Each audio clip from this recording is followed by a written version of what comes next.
నమస్కారం. చాలా సంవత్సరాలు బట్టి ఈ పైరసీ అనే మహమ్మారిని ఆ బారిన పడ్డా మేమంతా ఎలా తప్పించుకోవాలి, ఎలా బయటపడాలి అని చాలా వర్రీ అవుతుండేవాళ్ళం. ఇది ఫిల్మ్ ఇండస్ట్రీ మీద డైరెక్ట్గా ఇండైరెక్ట్గా లక్షలాది మంది ఆధారపడి ఉన్నారు. ఇది ఏ ఒక్క స్టార్స్తో, పెద్ద డైరెక్టర్లతో, పెద్ద నిర్మాలతో కాదు. ఇది ఒక లైట్ బాయ్ దగ్గర నుంచి, చిన్న మేకప్ మ్యాన్ దగ్గర నుంచి, థియేటర్స్ దగ్గర గేట్ కీపర్ దగ్గర నుంచి ప్రతి ఒక్కళ్ళు ఇండస్ట్రీ మీద ఆధారపడి ఉన్నారు. ఇంతమంది కష్టాన్ని ఒకడు అప్పనంగా వచ్చి దోచుకుంటుంటే, దౌర్జన్యంగా వాడు ఎదురు సవాళ్ళు ఇసురుతుంటే ఇది తట్టుకోలేని పరిస్థితి.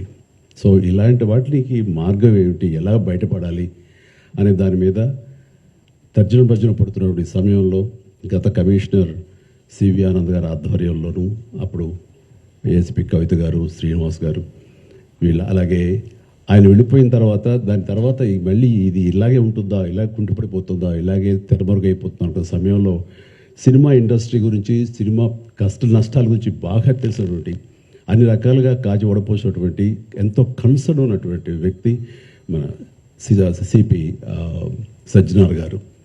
ఆయన చూపించిన చొరవకి, ఆయన పెర్సిస్టెంట్ ట్రయల్స్కి మిగతా ఆఫీసర్స్ అందరూ సహకరించిన దానికి ఈ రోజున ఎవడైతే ఛాలెంజ్, ఏ పైరేట్ అయితే కనుక ఛాలెంజ్ విసిరేయడో దమ్ముంటే చూసుకోండి అతన్ని ఈ రోజున పట్టుకోవడానికి వారు సహకరించారు. అది వారి మనస్ఫూర్తిగా వారిని, వారికి సహకరించిన ఆఫీసర్స్ని, కవిత గారిని, శ్రీనివాస్ గారిని, ఇతర మహేష్, మన సిఏఎల్ని, వాళ్ళందరూ కూడా మనస్ఫూర్తిగా పరిశ్రమ తరపు నుంచి, నా తరపు నుంచి నా అభినందనలు, ధన్యవాదాలు మనస్ఫూర్తిగా తెలియజేస్తున్న సందర్భంగా. అండ్ ఆ తర్వాత ఇది ఇలాగే ఆగిపోకుండా కొనసాగే విధంగా పరిశ్రమ ఒక్కటిగా ఉంటూ, ఆ రోజు సినిమా తీసాము, రిలీజ్ అయిపోయింది, దానికి మన బాధ లేదు అనుకోకుండా ప్రతి ఒక్కళ్ళు కూడా ఇది మన పరిశ్రమ, ఇక్కడ ఎంతో లబ్ధి పొందాము, దీనివల్ల మనం అభివృద్ధిలోకి వచ్చాము, దీన్ని కాపాడవలసిన బాధ్యత మన అందరికీ ఉందని సంఘటితంగా ఒక్కటై పోలీసు వారిని ఆశ్రయించి వాళ్ళ సహకారం తీసుకుంటూ, వాళ్ళకి మనం కాంప్లిమెంట్ చేస్తూ ఇలా ఒకళ్ళొకరు సమన్వయపరుచుకుంటే కనుక ఖచ్చితంగా ఇది ఏదో రోజుకి ఇది రూపు మాపడానికి మన ప్రయత్నం మనం చేయొచ్చు.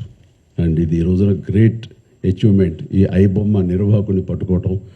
అలాగే last time Madras Tamil blasters అని అతన్ని పట్టుకోవటం.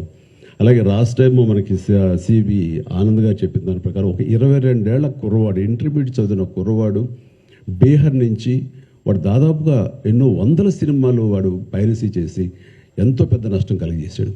ఈ సంవత్సరం ఆరంభంలో కూడా దిల్ రాజు గారి గేమ్ చేంజర్ దగ్గర నుంచి తండేల్ అనే సినిమా కానీ, ఇలాగా కింగ్డమ్ అనే సినిమా, ఓజీ, ఇలాంటివన్నీ కూడా దీన్ని బారిన పడి చాలా పెను నష్టం జరిగింది.